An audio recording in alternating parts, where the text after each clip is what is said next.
Good day, I'm Theodore Henry, and this is your JIS News for Friday, August 9, 2024. Prime Minister Andrew Holness has issued instructions for the development of a national plan by April 2025 to build resilience within the agriculture sector. The directive has been given to the Minister of Agriculture, Fisheries and Mining, Floyd Green. This comes against the background of the recent onslaught by Hurricane Beryl, along with the continued nuisances of climate change, COVID-19, and other adversities that have been plaguing the industry. Mr. Holness says creating a national agriculture resilience plan is part of ensuring Jamaica's food security, which would include increasing the local production of goods here in Jamaica using Jamaican input and Jamaican resources, to increase our processing capabilities for food, to increase our storage capabilities for food, to increase the financing available to small and medium-sized and large farmers,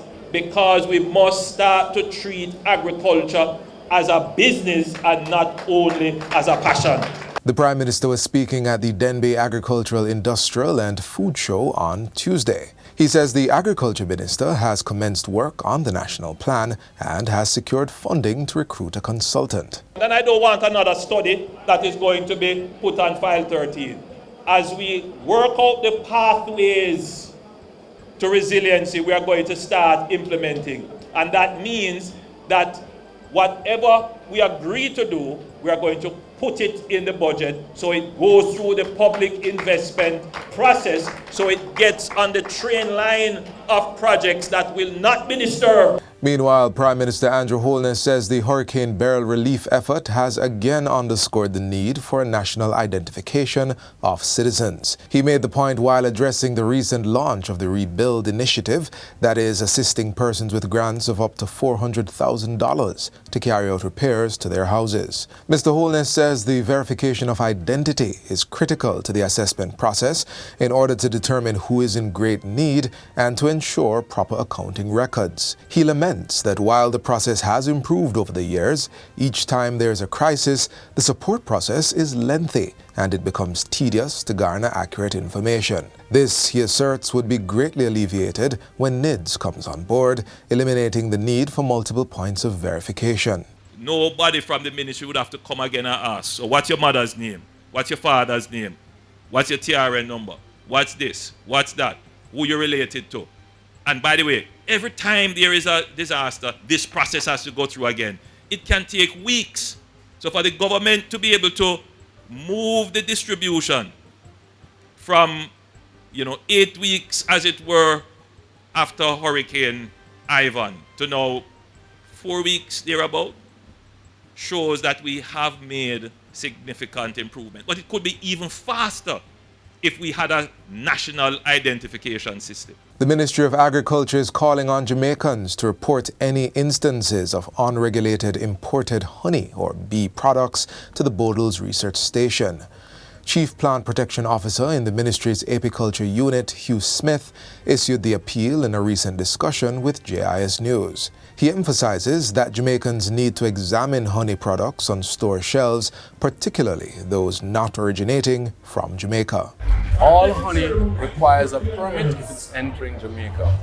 Now, some of these honey do pose a risk to our industry, and we have to protect our industry.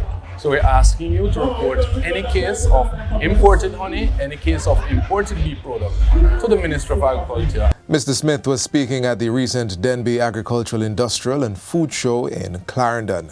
He warns that unregulated honey imports could introduce exotic pests and diseases, posing a severe threat to the local beekeeping sector. This, he says, could also lead to the loss of essential pollinators and have significant repercussions for both beekeepers and crop producers. The local fight against human trafficking has been boosted with a technological donation from the International Organization of Migration, IOM. The organization recently donated 20 Samsung tablets to the Ministry of National Security for the National Task Force Against Trafficking in Persons. Victim survivors of trafficking and the anti-trafficking unit in the Jamaica Constabulary Force are to benefit from the donation. Chief Technical Director in the ministry, Michael Morgan, says the tablets will aid in the operations of government entities that tackle human trafficking, and the government is grateful for the partnership with the IOM. The company's Office of Jamaica is reporting that it has significantly reduced customer wait time and improved the delivery of services that support the ease of doing business. Chief Executive Officer and Registrar of Companies at the COJ, Shelley Leon, tells JIS News that this is being achieved through the introduction of a series of new services. These include e-ticketing and lobby services, as well as a rejection help desk to assist persons having issues with making their applications. So there were some transactions that our internal customers, it would have taken them, say, 1 hour to do. Now, it is taking them 5 minutes. What this means is they can process external customer applications at a faster turnaround time. E-ticketing allows customers to register for a virtual ticket online, view their position in the queue, and receive SMS notifications when their ticket number is called and when the transaction is completed. Persons who need certified copies of their articles of incorporation to open a bank account can now obtain these documents directly through its lobby service, bypassing the need to wait for a customer service representative. The Registrar of Companies also launched a floor walker service to assist small businesses. What our floor walkers do, they engage customers, they assist them with completing their forms, and what this in turn does, it reduces the wait time. And finally, the Ministry of Health is urging Jamaicans to be vigilant as its surveillance data shows an increased risk for COVID-19 infection with a high transmission of the SARS-CoV-2 virus among the population. In a statement released yesterday, the ministry revealed that the country recorded 176 COVID-19 cases in July, a 16% increase from the 152 recorded in the previous month. Kingston and St. Andrew, St. Catherine and St. James had the highest distribution of cases. 13 COVID-19 deaths have been reported since the start of the year. Members of the public are reminded to remain home if they feel ill and to follow the infection prevention protocols when in public spaces.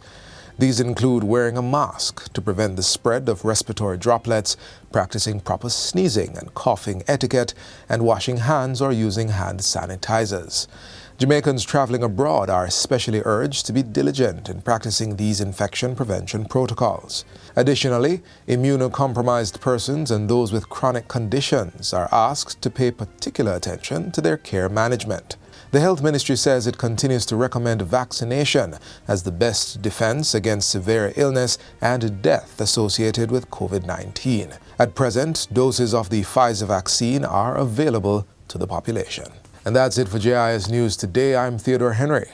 Thanks for watching.